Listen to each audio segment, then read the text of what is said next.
రాముడి మీద నిశ్చయమైనటువంటి నమ్మకము కలిగిన వాళ్ళు ఎవరుంటారో వాళ్ళ రక్షణ గురించి వాళ్ళు ప్రయత్నం చెయ్యక్కర్లా, రాముడు ప్రయత్నిస్తుంటాడు. త్యాగరాజస్వామి దక్షిణ దేశంలో ఏదో ఊరిళ్ళాడు. విడితే ఒక జమీందారు గారు, అయ్యా మీ యజమాని గారికి ఇవ్వండి, 500 రూపాయలు ఇచ్చాడు. మా గురువుగారు ఏం పుచ్చుకోరండి ఎక్కడాను వద్దన్నాడు శిష్యుడు. కాదయ్యా మీ గురువుగారు శ్రీరామనవమి చేస్తారటగా, కళ్యాణం విని రామ కళ్యాణంలో వాడుకోమని రాముడి కోసం ఇస్తున్నాను పుచ్చుకోండి, మా గురువుగారి కోసం కాదా అన్నాడు. మీ గురువుగారి కోసం కాదు, రాముడి కోసం ఇస్తున్నాను. ఆయన 500 పుచ్చుకున్నాడు. పల్లకీలో త్యాగరాజస్వామి వారు కూర్చున్నటువంటి ఆసనం కింద పెట్టాడు, ఆ బట్ట కింద పెట్టాడు 500 రూపాయలు. పల్లకి వెళ్ళిపోతోంది అడవి మార్గంలో. అట్నుంచి దారి దొంగలు వచ్చారు. అటుగా వెళుతున్న బాటసారులందరూ పారిపోతున్నారు. త్యాగరాజస్వామి అడిగారు, ఎందుకురా పారిపోతున్నారు వాళ్ళని? అయ్యా దారి దొంగలు వస్తున్నారండి, దోచుకుంటారేమో అని పారిపోతున్నారన్నారు. వాళ్ళ దగ్గర ఏదో ఉంటుందిరా, నువ్వు పారిపోతున్నారు, మన దగ్గర ఉంది, దూబదండి అన్నారు. శిష్యుడు అన్నాడు, మన దగ్గర ఉందన్నాడు. ఏముందన్నాడు? 500 రూపాయలు ఉన్నాయన్నాడు. ఎక్కడిదిరా 500 అని? జమీందారు గారు ఇచ్చారు. ఎందుకు పుచ్చుకున్నావు అన్నారు.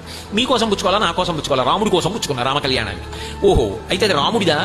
అవును రాముడి. అయితే ఆయన సొమ్ము ఆయన ఇష్టం, ఇచ్చుకుంటారు రక్షించుకుంటారు, నీకెందుకు నాకెందుకు పదం. అది నమ్మకం. కాబట్టి ఈ పల్లకి వెళ్ళిపోతోంది. 2 దొంగలు వచ్చారు. 2 దొంగలు పల్లకీ దగ్గరికి వద్దాం అనుకున్నారు. ఒక ఆయన నీలమేఘశ్యాముడు ఆజానుబాహుడు కనబడ్డాడు. పక్కన ఎర్రగా ఒక ఆయన. ఇద్దరు ఆకర్ణాంతం వింటినారి సారించి ధనస్సులు పట్టుకుని బాణాలతో నిలబడి ఉన్నారు. వాళ్ళని చూసి దొంగలు పారిపోయారు. వీళ్ళిద్దరు వెంట తరిగారు. వాళ్ళు వెళ్ళి వెళ్ళి వెళ్ళి వెళ్ళి వెళ్ళి ఎక్కడ పడిపోయారు మొత్తం మీద అలసట వచ్చి.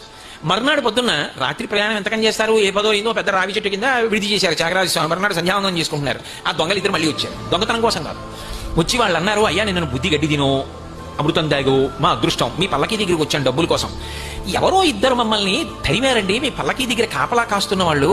ఒకడు నీలమేఘశ్యాముడు, ఎంత అందంగా ఉన్నాడో అసలు, ఆకర్ణాంతం వింటినారి సారించి మా వెంటపడ్డాడు. ఇంకొక ఆయన ఎర్రగా ఉన్నాడు, ఎంత బాగున్నారో. మా కుత్తుకలు కత్తిరిస్తే కత్తిరించారు కానీ వాళ్ళిద్దరిని ఇంకొకసారి చూపించండి ఎక్కడ ఉన్నారు మీ రక్షకులు అన్నారు. త్యాగరాజస్వామి ఏడ్చారు, నా కోసం రామా నా పల్లకి వెంట తిరిగి దొంగల్ని తరుముతూ అరణ్య మార్గంలో పరిగెత్తావా అని. త్యాగరాజస్వామి వారిని కాపాడుకోలా. రక్షోపకారమనిశం జనయం జగత్యాం, అది రాముడి యొక్క లక్షణం. లోకాలను కాపాడతాడు, ప్రత్యేకించి భక్తులను కాపాడుకుంటుంటాడు, ధర్మాత్ముల్ని కాపాడతాడు.